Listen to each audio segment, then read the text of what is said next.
Então, meus queridos, nós vimos na nossa última aula lá um pouquinho de porcentagem e juros simples, né? Da matemática básica financeira. E hoje a proposta é a gente estudar também um pouquinho de estatística básica, tá? Então a gente vai ver o conceito, vai ver o que é uma amostra, o que é uma população, o que é uma mediana, uma moda, tá bom? O básico da estatística. Então, para começar, né, o que é o conceito de estatística? Estatística é um ramo da matemática aplicada. A palavra estatística provém da palavra status e é usada em dois sentidos. No plural, refere-se a dados numéricos e são informações sobre determinado assunto, coisa, grupo de pessoas, etc., obtidas por um pesquisador. Estatística no singular significa um conjunto de métodos usados na condensação, análise e interpretação de dados numéricos. De um modo geral, conceitua-se estatística da seguinte forma: é ciência quando estuda populações, é método quando serve de instrumento a uma outra ciência.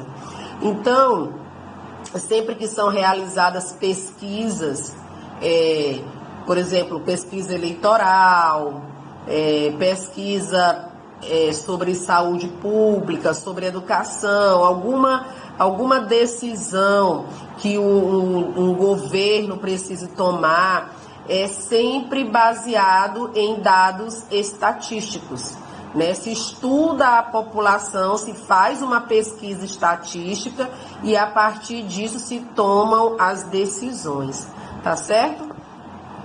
Então, a estatística, ela é um ramo muito aplicado, né, da matemática, é um ramo da matemática aplicada, porque realmente ela está presente na nossa vida e nós fazemos uso dela para tomar as melhores decisões quando se pretende aplicar alguma ação, né?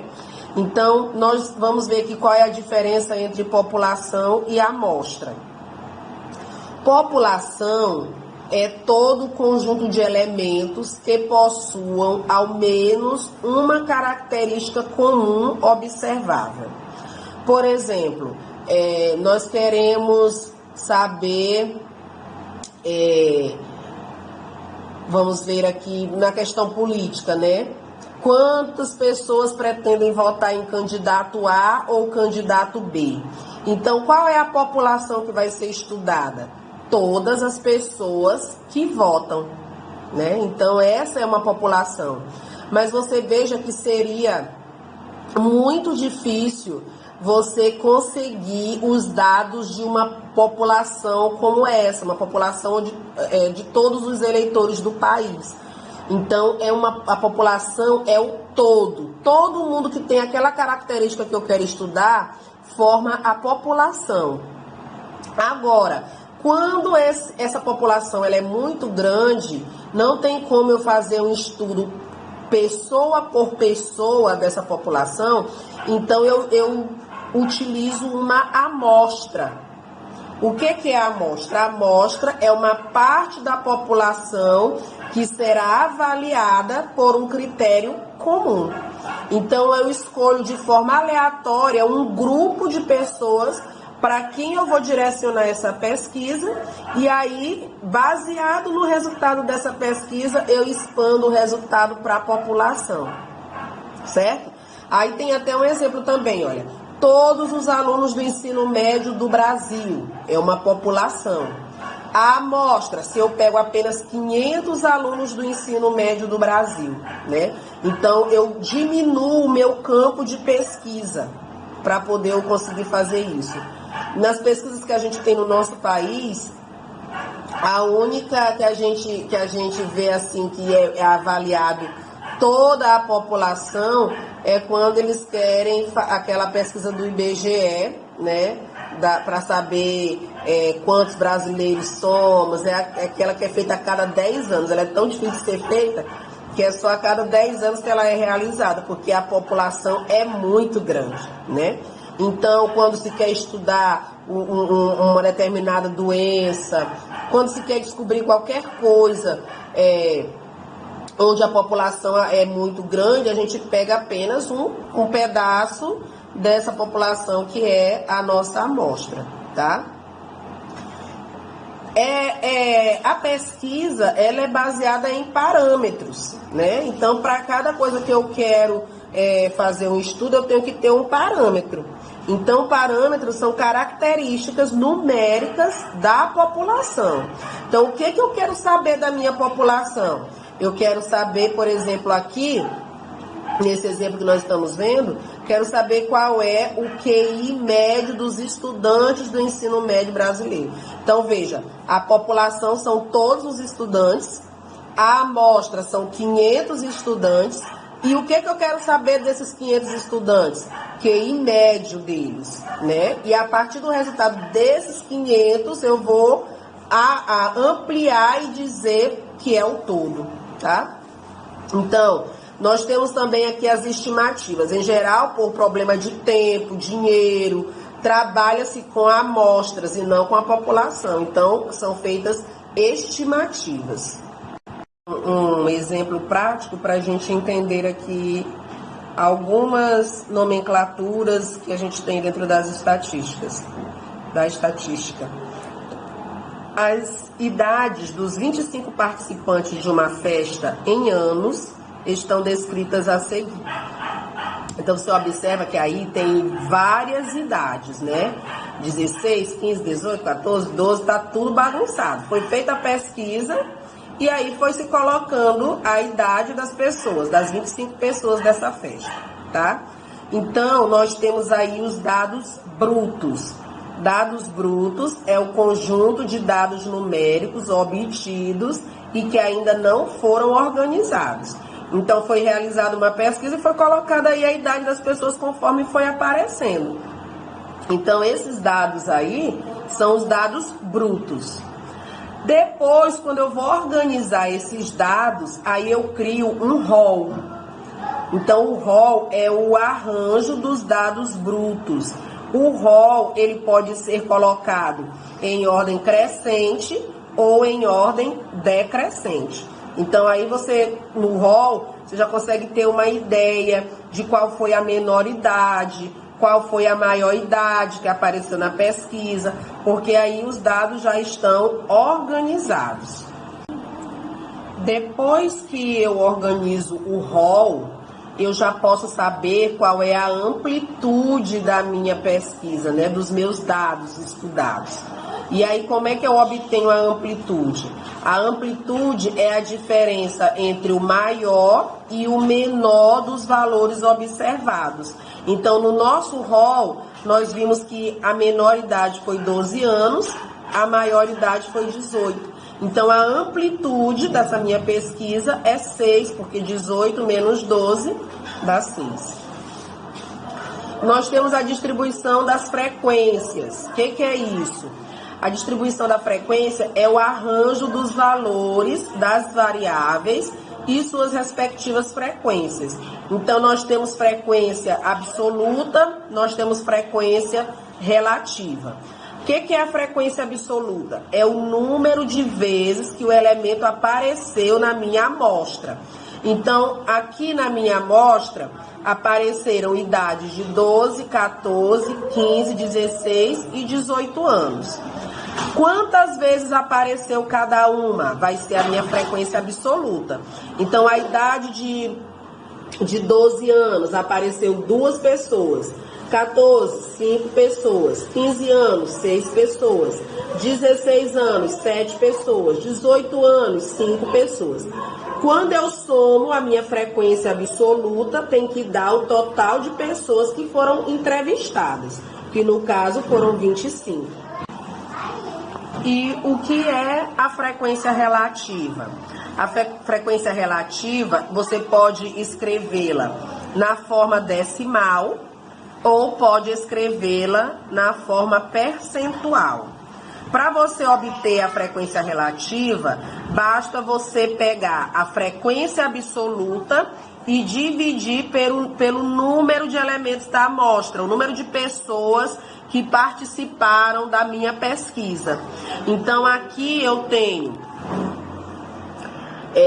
a idade de 12 anos, na frequência absoluta apareceram 2 pessoas. Quando eu divido 2 por 25, que é o total de pessoas que participaram da pesquisa, dá 0,08. 14 anos, quando eu divido 5 por 25, dá 0,20. 15 anos, 6 dividido por 25, 0,24. Então, aí eu vou obtendo a minha frequência relativa, tá? Eu divido a frequência absoluta pelo número de pessoas que participaram da minha amostra, tá? E como eu faço para escrever essa frequência relativa na forma percentual? É só eu multiplicar por 100, tá? E aí ela fica na forma percentual. Então, se eu pego aqui, olha, 0,08 e multiplico por 100, vai dar 8. 0,20 multiplicado por 100, vai dar 20. 0,24 multiplicado por 100, dá 24. E aí, olha só, na frequência relativa, o somatório tem que dar 1, né? Porque aqui eu estou com valores decimais, e aí o todo vai dar 1. Na frequência absoluta, aliás, na frequência relativa percentual, tem que dar 100%, né? O máximo, o todo é representado por 100%. Então, aí eu tenho, olha, frequência absoluta é só eu ir contando. Frequência relativa, eu divido a absoluta pelo número de pessoas da minha amostra. Na forma percentual, eu pego a frequência relativa e multiplico por 100. Tá. Aí, nós temos 3 elementozinhos da estatística também que são bem interessantes, que é a mediana, a moda e a média. A mediana, você obtém pelo olhômetro, né? Você fez o seu rol, organizou seus dados em rol, de forma crescente ou decrescente. A mediana é o elemento que fica no meio, o elemento central. Se você tiver, no caso, um número ímpar de dados, a mediana vai ser fácil de você obter, vai ser o valor que vai ficar aqui no meio. Por exemplo, 25, né, que foram as pessoas da nossa pesquisa. Vai ficar 12 pessoas para um lado, 12 pessoas para o outro, e o central, né, vai ser a minha mediana. Se os dados forem pares, então você pega os 2 termos que estão no meio, soma e divide por 2. Aí você vai ter a sua mediana. A moda é aquele elemento que se repetiu mais vezes, né? Quando a gente diz que uma coisa está na moda é porque está todo mundo usando, né? Então, você olha no seu rol, aquele elemento que mais se repetiu vai ser a moda, tá? E a média é do mesmo jeito que a gente faz com as notas de vocês, né? Eu vou somar todos os meus elementos e dividir pelo total de elementos que eu somei. Então, no caso aqui desse exemplo, olha, eram 2 pessoas com 12 anos, então ele fez aqui uma multiplicação para não ter que repetir o 12 2 vezes, né? 5 pessoas com 14 anos, 6 com 15, 7 com 16, 5 com 18. Efetuou a multiplicação e a soma, deu aí os 386. E dividiu pelo total de pessoas da pesquisa, 25. Então, a média de idade de pessoas da festa é 15,44, que é o resultado dessa divisão, tá? Então, aí tem a observação, olha, importante. Caso o número de elementos do rol seja par, calculamos a mediana pela média aritmética dos 2 elementos centrais, que é o que eu acabei de falar. Então, meus queridos, vamos para a resolução do exercício da aula passada, né? Em cada caso abaixo, escreva o rol, determine a amplitude, a mediana, a média e a moda. e faça também a tabela de frequência. Então, aqui em cada uma das questões era para fazer tudo isso. Então, para escrever o rol, a gente tem que colocar os dados que nós obtivemos na pesquisa, ou que no caso aqui já foi dado no exercício. Nós precisamos colocar esses dados em ordem crescente ou decrescente. Então, eu optei por colocar todas as questões, eu coloquei em ordem crescente. Então, tá aqui o 0, o 1, a quantidade de vezes que se repetiu, eu vou repetindo aqui também. 2, 3, 4 e assim por diante. Aqui eu tenho o meu rol. A amplitude, a gente obtém a amplitude pegando o maior valor, subtraindo o menor. Então, 9 menos 0, 9. A média, eu vou somar todos os valores do rol e dividir pelo número de valores que eu somei. Então, aqui eu peguei o 0, mais o número 1 apareceu 5 vezes, então eu coloquei aqui em forma de multiplicação para diminuir o espaço, né? O 2 apareceu 4 vezes, mais 3, mais 4, o 4 apareceu 6 vezes, mais 5, mais 6, o 6 apareceu 2 vezes, mais 7 vezes 2, o 7 apareceu 2 vezes, mais 9. No total aqui eu tenho 23, tá? 23 elementos. Agora, resolvendo a continha aqui, dá 80. Aí 80 dividido por 3 vai dar um valor aproximado de 3,86. Quem é a mediana? Para obter a mediana, como são 23 itens, eu separei 11 para um lado, 11 para o outro, e o do meio é a mediana, que é 4. Foi o número 4. E a moda é o número que mais se repetiu. No caso aqui, quem mais se repetiu foi o 4. Repetiu 6 vezes, tá? Como é que eu vou para a minha tabela de frequência? Então, aqui eu tenho os valores que apareceram aqui nos meus dados. Tá aqui, ó, cada um deles. A frequência absoluta, a quantidade de vezes que cada um apareceu. A frequência relativa, eu dividi aqui, ó, a frequência absoluta do item pelo somatório. Aqui apareceu 23, né? Então, eu dividi por 23. Então, aqui eu vou ter os valores decimais, tá? Decimais. Depois eu vou para a minha frequência relativa na forma percentual. Para ficar na forma percentual, eu pego aqui a relativa decimal e multiplico por 100. Então, multiplicando por 100, ficou 4, 22, 18. E aí, no somatório, tem que dar 100%. Se vocês observarem, 3 questões, o somatório era 23. Então, 23 não dá uma divisão 100% exata. Então, por exemplo, aqui no 4, o aproximado seria 0,17. Mas para fechar o 100%, eu peguei as sobras e coloquei aqui, tá? Então, eu fiz isso nas 3 letras aonde apareceram essa divisão que não fechava em 100 por causa do 23, tá? Que não é um divisor de 100, tá? Então, eu vou deixar a foto dessa atividade, tá? Para vocês, porque em todas elas tem muitas coisas para serem feitas, o vídeo vai ficar muito longo. Mas, assim, resolvendo a primeira, você já sabe como que deveria ter sido feito, e aí eu vou colocar a foto no grupo para vocês observarem como seria a resolução de letrinha por letrinha. Então, queridos, retomando aqui o conteúdo da nossa última aula, né, onde a gente conheceu um básico, um pouquinho do que é a estatística, do estudo da estatística, a importância dela, né, onde a gente viu o que é um rol, o que é uma mediana, o que é uma média, uma moda, né?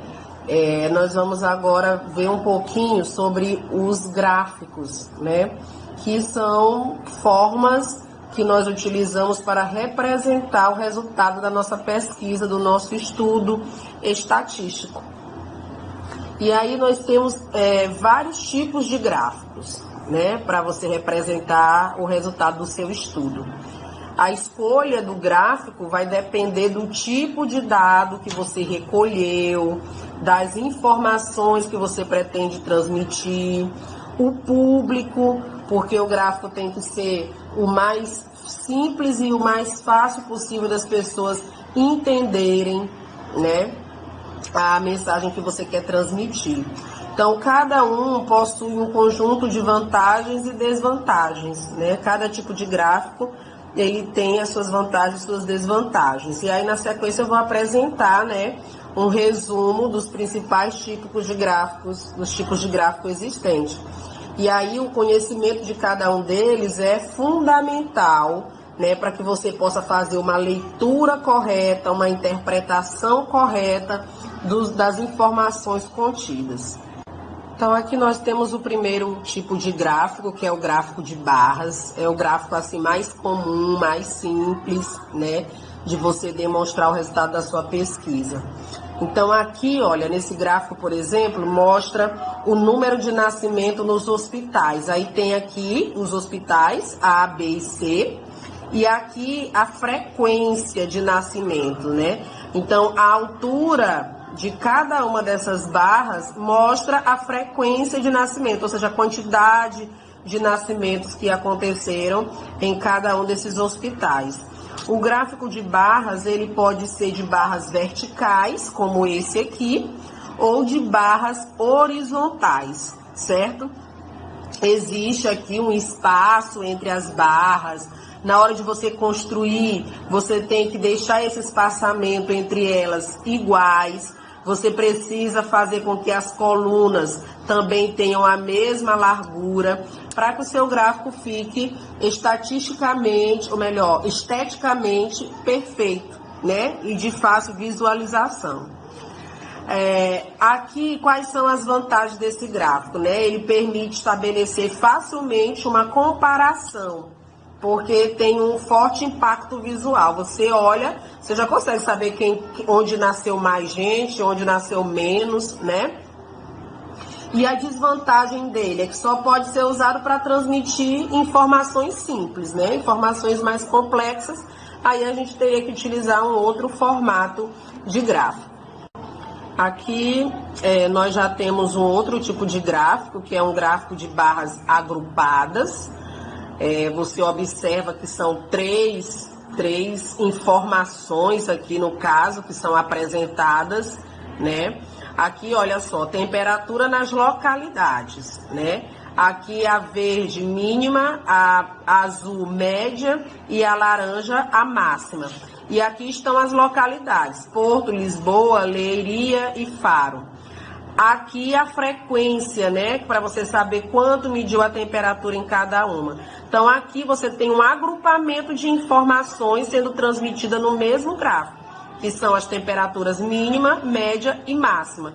E aí você vai comparando pelas cores, tá? Mas também é um gráfico onde ainda é fácil você visualizar, né, e fazer as devidas comparações.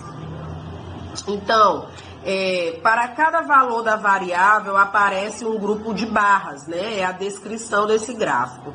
Quais as vantagens dele? Ele permite comparar diferentes grupos de dados para mesmos valores da variável. E a desvantagem é que ele não pode ser utilizado para variáveis que apresentam muitas modalidades, né? Então, esse aqui é um gráfico de barras agrupadas, onde você transmite aí, no caso, mais de duas informações, de uma, duas, três informações, ok? Esse é um outro gráfico, né, que a gente também vê muito em revistas, jornais, né, é o chamado pictograma. O pictograma, ele faz uso de desenhos para representar o conteúdo ou a informação que ele quer transmitir. Por exemplo, nesse aqui nós temos a distribuição de alunos numa turma.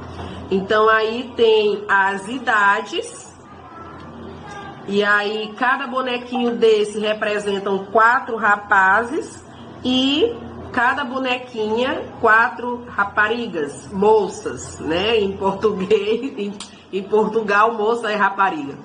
Então, esse aqui é um pictograma, tá? É um gráfico que faz uso de desenho para passar sua informação. Então, são representados por símbolos ligados aí ao objeto de estudo. Quais as vantagens? Ele é um gráfico muito atrativo, de grande impacto visual, tá? A desvantagem é que ele dá pouca informação, pouca precisão. Aqui é um outro gráfico também que ele é muito comum, especialmente na época de campanhas eleitorais. Quem acompanha telejornal vê muito desse gráfico, né? Porque ele consegue mostrar o crescimento, o decrescimento, a estagnação de uma determinada informação que a pesquisa queira repassar, né? Então, aqui, por exemplo, olha, a audiência dos canais numa semana. Então, aqui você vê, olha, no eixo horizontal, a variável tempo, tá? Aqui embaixo. E aqui, o eixo vertical, você tem aí as quantidades, né? Então, são formados por linhas. No eixo horizontal tá aí a variável tempo, e aí ele vai mostrando, né? Cada cor vai representar aqui um canal de TV, no caso, né? Já que a gente está estudando a audiência dos canais. E aí ele vai mostrando como está o crescimento. Por exemplo, nesse canal de TV azul, você vê que ele começa lá em cima, ele cai, depois ele volta a subir, cai de novo, sobe mais um pouquinho, depois estagna, né? Se mantém. Então aí é um gráfico chamado de gráfico de linhas. Ele permite as vantagens, né? Permite vários tipos de comparações, permite estudar a variação de uma variável com o tempo, tá? As desvantagens é que ele não permite identificar facilmente a continuidade da variação, tá? Então, mas esse é um gráfico muito conhecido. Um outro gráfico que vocês já devem ter visto, né, que é comum também, que é o gráfico chamado de gráfico circular, ou gráfico de setores, ou gráfico pizza, né? Ele é chamado assim por causa dessas divisões. É um gráfico também onde você consegue identificar as informações com muita facilidade. Geralmente ele é utilizado quando se faz uso de porcentagem para representar a quantidade, e aí você tem um círculo, e esse círculo ele é dividido de forma percentual, 33%, 17%, 50%. Então você vai dividindo o círculo conforme o percentual, você pinta de cores diferentes para você conseguir visualizar as informações. Esse aqui é um gráfico de transporte para a escola, né? Aí são as pessoas que vão a pé, os que vão de autocarro e os que vão de carro. Então, um círculo está dividido em setores. A amplitude de cada setor é proporcional à frequência correspondente, que no caso aqui a frequência está na forma percentual. As vantagens dele, ele é útil, né, quando a análise das proporções é mais importante do que o valor real, né? Então tem um forte impacto visual também. Só deve ser usado quando a variável toma poucos valores, um só gráfico, né? Não permite comparar dois grupos de dados, né? Essa é a desvantagem dele. Aqui nós temos um histograma, que também é um outro tipo de gráfico. Ele é um gráfico de barras, em que a altura destas é proporcional à frequência, né? A frequência está sempre aqui na vertical. Não há espaço entre as barras, só se utiliza no caso da variável ser quantitativa e a escala de valores ser contínuos. Aqui você pode observar embaixo que você tem aqui um espaçamento da informação, né? Aqui de 0 a 5, de 5 a 10, 10 a 15, né? Faixa etária dos visitantes aí de um determinado local. Então aí, como são muitas informações, são várias faixas etárias, não dá para você fazer uma coluna para cada faixa etária, então você utiliza o histograma, porque aí ele te mostra mais ou menos como está se comportando aí a frequência de pessoas que estão visitando o local. Então por isso ele coloca, ó, de 0 a 5 anos, de 5 a 10 anos, de 10 a 15 anos, tá? Quais são as vantagens desse gráfico? Para determinadas situações, é a única forma correta de representar os dados. O histograma dá a ideia da forma como se distribuem os dados. E a desvantagem? É de difícil construção, a amplitude dos intervalos é diferente. Todavia, com as calculadoras gráficas, os computadores, esse problema é ultrapassado. Então, todos os gráficos que a gente viu até agora, ele é o que dá um pouquinho mais de trabalho. E a partir dele vem o próximo gráfico que eu vou mostrar agora. Esse aqui, ele é um polígono de frequência. É um outro tipo de gráfico. Só que no polígono de frequência, você tem o histograma, olha, você observa as barras aqui, você observa que há um espaçamento, né? Ou seja, há um intervalo, não são as informações bem precisas de cada dado, há um espaçamento, né? E há aqui uma linha, né, que liga a metade de cada amplitude dessa, né? Liga a metade de cada barra vertical. Então, esse aqui é um polígono de frequência, tá?